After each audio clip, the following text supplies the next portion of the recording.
4R NSP project is an intervention that we are rolling out to ensure or bring about efficiency in fertilizer application and then to increase production among smallholder farmers. So before that, 4R NSP has key implementing partners. Global Affairs Canada is our donor. And then we have Department of Cooperative Foundation Canada. We have Fertilizer Canada. Then we have APNI.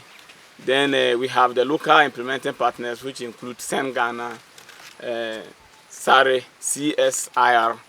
Then our farmers, of course, we are the local implementing partners. And the 4R stands for the right source of fertilizer. Where do we get our fertilizer? What is the nutrient combination of those fertilizers? Then we have the right place. Where do you apply the fertilizer? Do you place it? Do you bury it? Do you broadcast it? Then the other 4R is the time. What time do you apply fertilizer?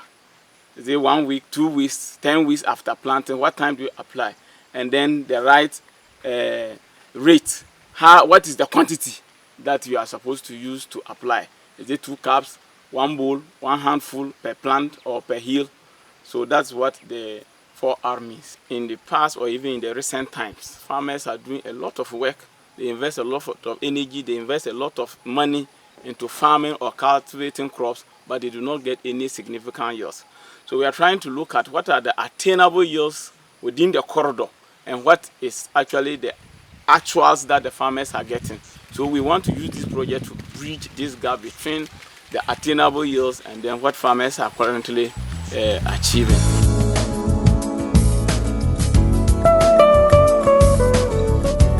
Basically, the first place we want to assess the soils around the corridor to be able to get what the soil is lacking and what the soil needs more. So this year we have established 12 demonstrations or learning sites and then 36 nutrient omission trials. This nutrient omission trial, we are trying to eliminate the various elements in fertilizer so that we see how the crops within or maize within the area will respond to these elements.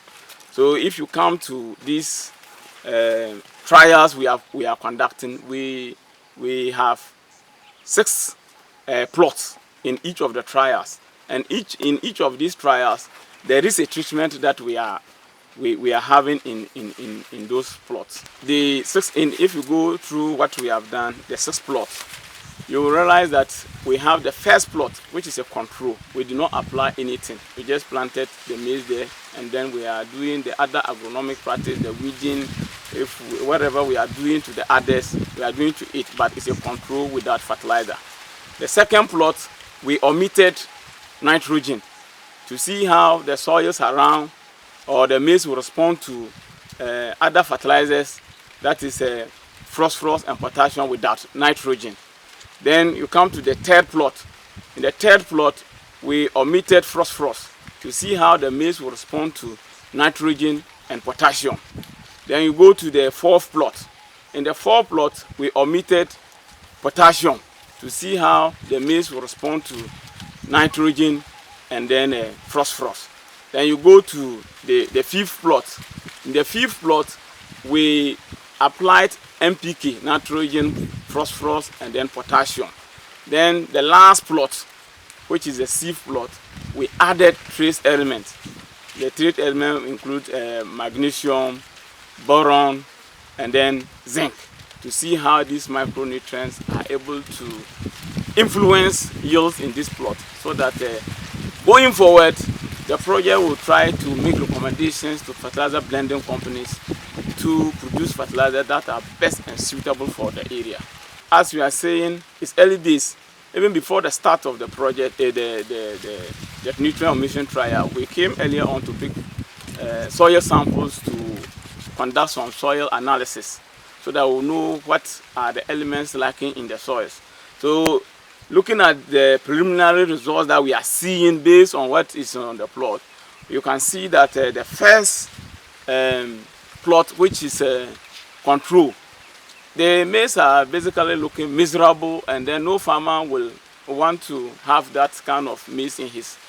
If you go to the field plot, you can also see that there's a slight difference between the one without the potassium and the one with the potassium.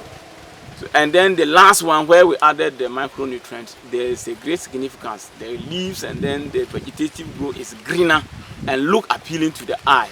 Even though we are not yet harvested, the crops are heavy and looking healthy, that anybody who just come around will say, oh, is this fertilizer that I will try and then apply to my farm in coming season.